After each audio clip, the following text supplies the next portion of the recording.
ultimately it must work. Are you getting it? Spirituality has to be extremely practical. Extremely practical. Even in matters of the body, what is the final question you ask? Is the medicine working or not? It might be a glorious medicine, hailed since centuries, prescribed by the best doctor, produced by the best manufacturer. But if it is not working for you, throw it away. Anything that works for you is tremendous. Ultimately, the lover wants to reach the beloved. He doesn't care much for the path. Which path is good? Any path that takes. The love is not for the path. The love is for the beloved. And the stronger is the love for the beloved, the greater is the indifference towards the path. Hence, a great concern for the path is indicative of indifference towards the beloved.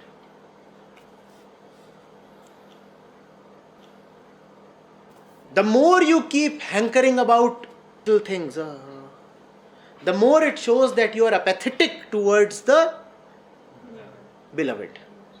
Had you really had love and fire for the beloved, would you have found space to bicker and quarrel about these things?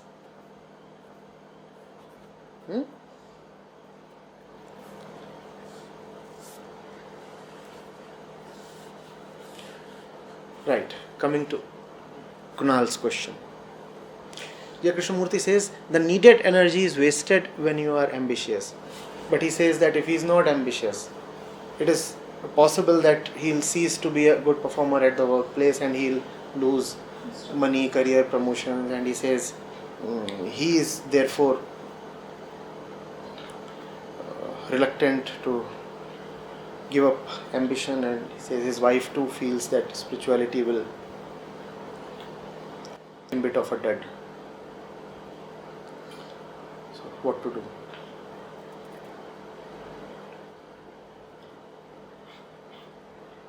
Much needed energy is wasted when you are ambitious. Much needed? Needed where? Needed where?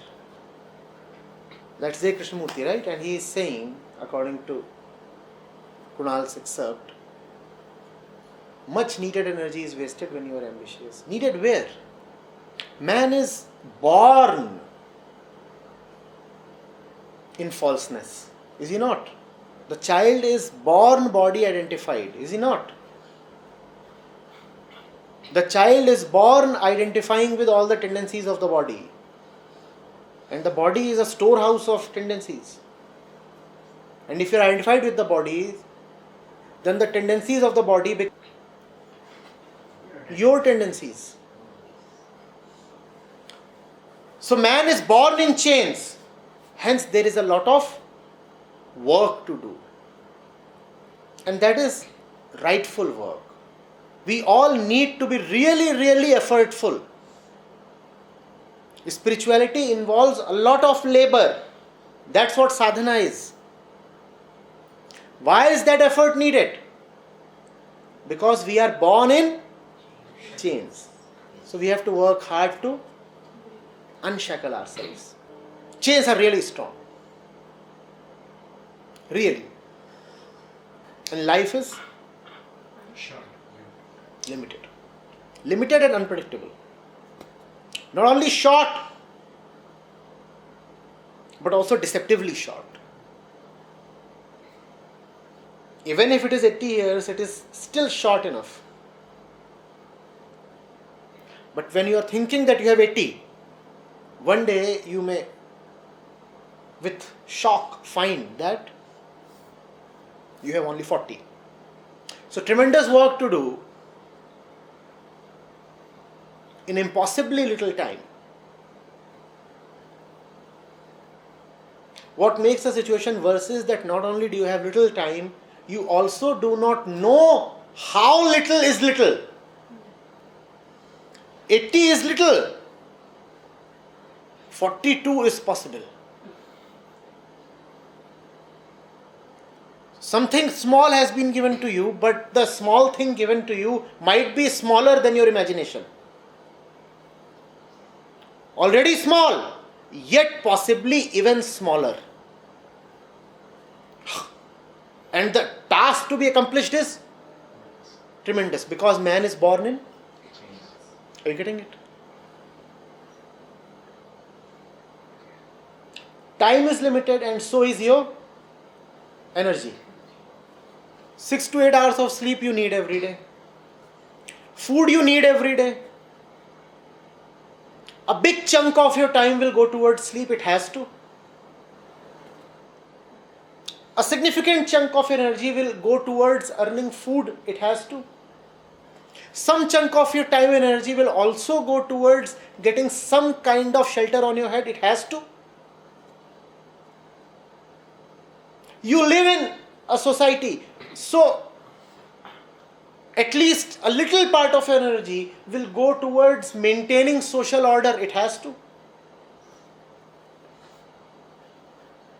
You have been born up in a tribe.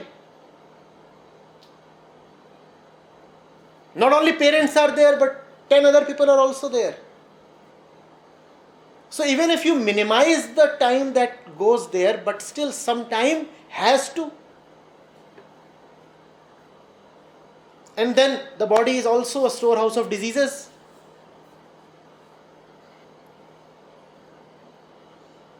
Thrice every year, you are bound to fall sick. You have to. Do you see how all these things suck away your time and energy? And they will. October, the weather changes. And everybody starts coughing. Even Harsh is coughing. And he is saying, who are you to point at me? First look at yourself. Acharya ji, you cough in October and November. Then you cough again in March. And all these things take away your time and energy. In some sense, physically, man is the weakest of all animals. Look at this skin, so soft. And no fur. Where is the fur? Gone. So he has to somehow earn. He has to. So, the task is big. Time is small, and we said it can be even smaller. And even this small time is necessarily taken away by food, shelter, disease, old age, social relationships, education, so many things. Now what do you have left for the real task? What was the real task? Liberation. And liberation requires time and energy, lot of effort.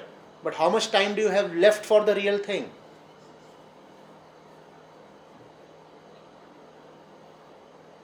Nothing.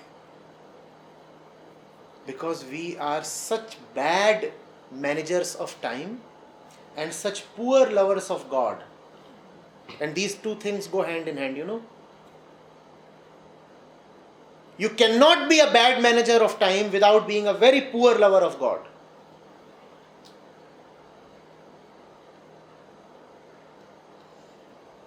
We are both. Neither do we have love for God, nor do we have economy in spending time. That our time and our energy are insufficient to meet even our worldly needs. Look at the common man. He does not have time to meet even his worldly needs. From where will he get the time to work for his liberation? Even for his daily chores and his familiar responsibilities, he always keeps saying that he is short of time. Go and meet 100 people and ask them, do you have enough time with you? And do not add that, do you have enough time with you for liberation? No. That question is anyway beyond the perspective of most people. Just ask them, do you have enough time? And say, no, I don't have enough time. I had to go to the doctor. And since 2 months I have been postponing it. I had to buy a new toothbrush. Since 3.5 years I have been planning. Nobody has enough time for anything.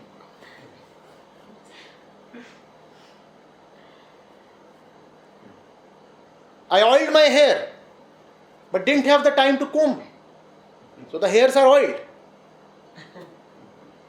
And are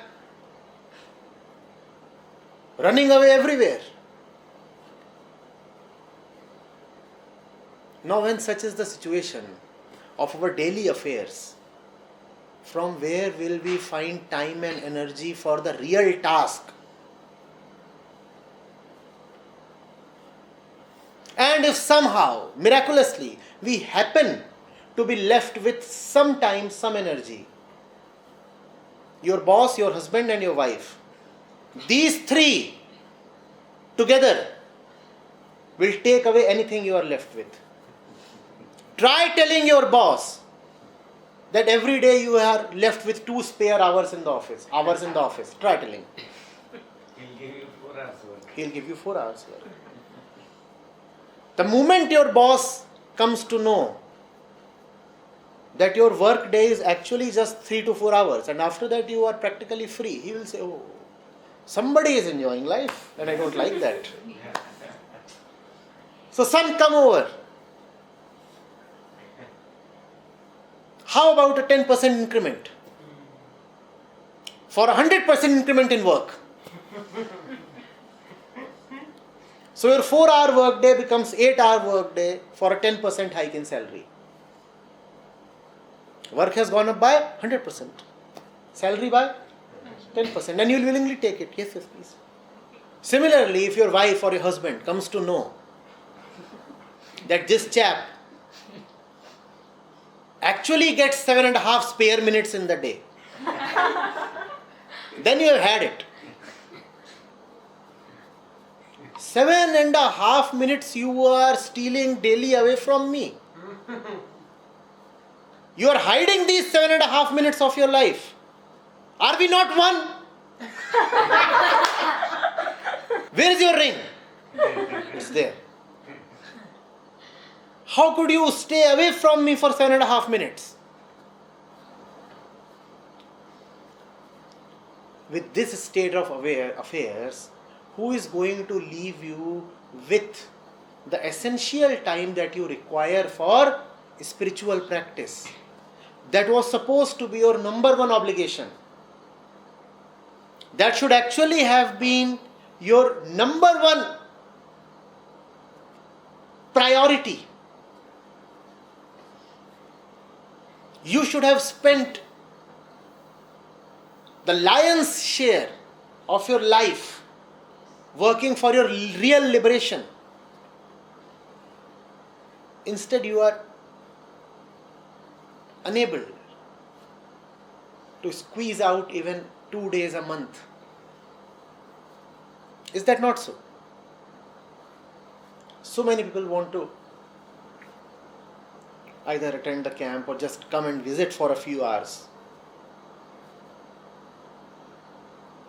And then at the last moment, sometimes in tears, they communicate that they cannot come. Even here, a significant number of people, they had their flight tickets booked and everything, and they couldn't come. They lost even the money they had invested in the flight tickets, but they couldn't come. Because there is somebody who just doesn't want you to have time for liberation.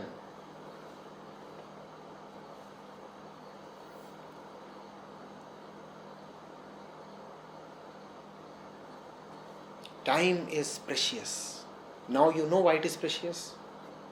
It is precious because it is to be used towards the most precious goal. What is the most precious goal? Liberation. And that is why time is precious. That is why every second has to be accounted for.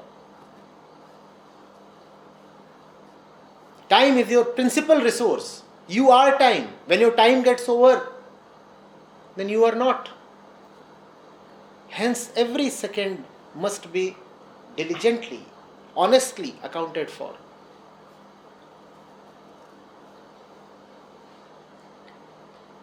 I was saying just the other day, we all are working very, very hard, but in the wrong direction. It's not that we are not working, we all work, but all that work will ultimately be proven useless. All that you have earned will go down the drain. Remember Guru Nanak Dev? The rich man comes to him, he says, I have earned so much. Now I need some advice from you. And he had come strutting. Big man. And Nanak Sahab had read his gait. Even before he could speak anything, he had read him by the way he was walking. I'm a big man. So he tells him, all right, do you have a small needle? The beggar says, or probably would have said, the fakir that you are, the biggest that you could think of was a needle. You should have asked me for a palace, I would have given you. And you are asking me for a needle. Anyway, he arranged for a needle. Nanak Sahib took the needle and said, okay, fine. So this needle is, what you are giving me. This is what I have asked from you. Now I am giving it back to you. This is my thing, return to me. He says, what nonsense. Okay, I'll return it to you. And with the usual mischief of a sage, Nanak Sahib says, after your death. After your death. Return it to me after your death. All that you have worked for, all that you have earned, is going down the drain and you are not seeing it. None of this will accompany you for long. Death is the great separator. It will immediately separate you from your earnings. Work hard, but earn that wealth which will really serve you. We are indeed working hard, but earning in a currency that is soon going to be delegitimized.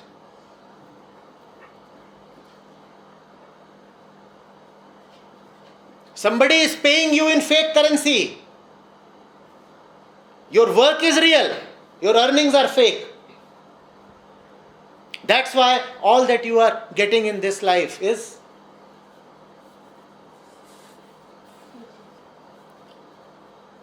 fraud.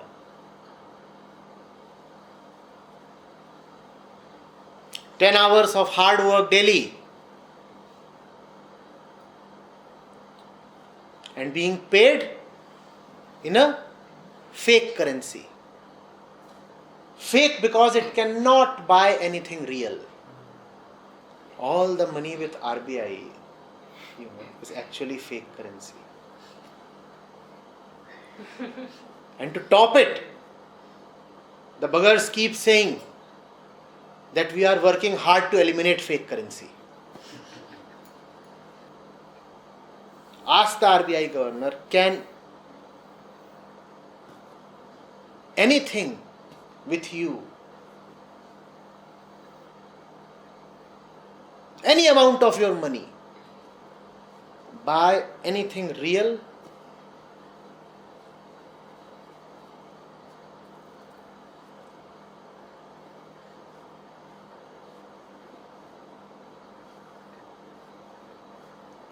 That's what Krishnamurti is pointing at. You are being doubly cheated. First of all, you are working very hard, and secondly, you are being deprived of the real fruit of labor.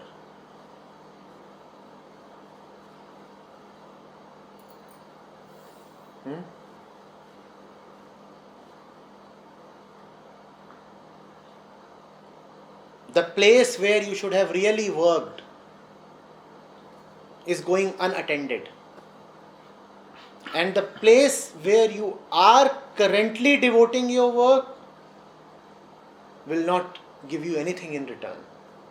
Double jeopardy.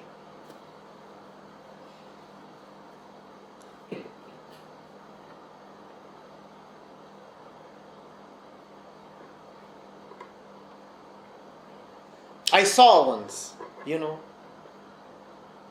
a man came to New Delhi railway station at 6 in the morning. He had to catch his Shatabdi. And at 6 a.m. from New Delhi railway station, many Shatabdis proceed. Jaipur Shatabdi, Bhopal Shatabdi, Chandigarh Shatabdi, Lucknow Shatabdi. And it so happened that all of them were on adjacent platforms. And all Shatabdis look similar, don't they? Similar coaches are there. This fellow came sprinting. It was already 6 a.m.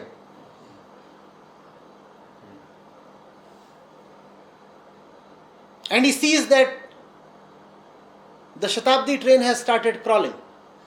And he starts running after it. And he's running really hard.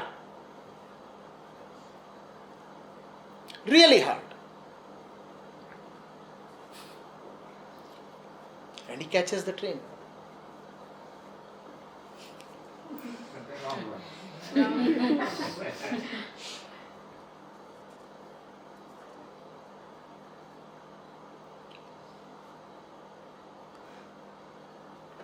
A minute or so later, he realizes that he is in the wrong train. The train had not yet caught speed.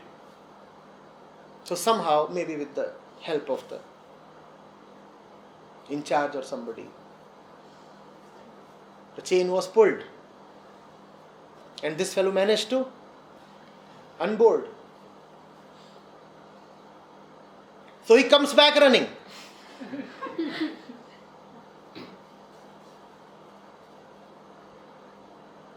And by the time he reaches the real platform, he finds that his time is over. The real train too has gone. No opportunity left. That's what is happening with everybody. You work really hard. You run really hard, but you run after the wrong object. And the result of running after the wrong object is that what you get does you no good. Firstly, this. What you get does you no good. And secondly, by the time you realize that you have been duped, you find that you have very little time left to do the real thing. You have lost doubly. That which you got was useless, and that which you should have got was not attended to.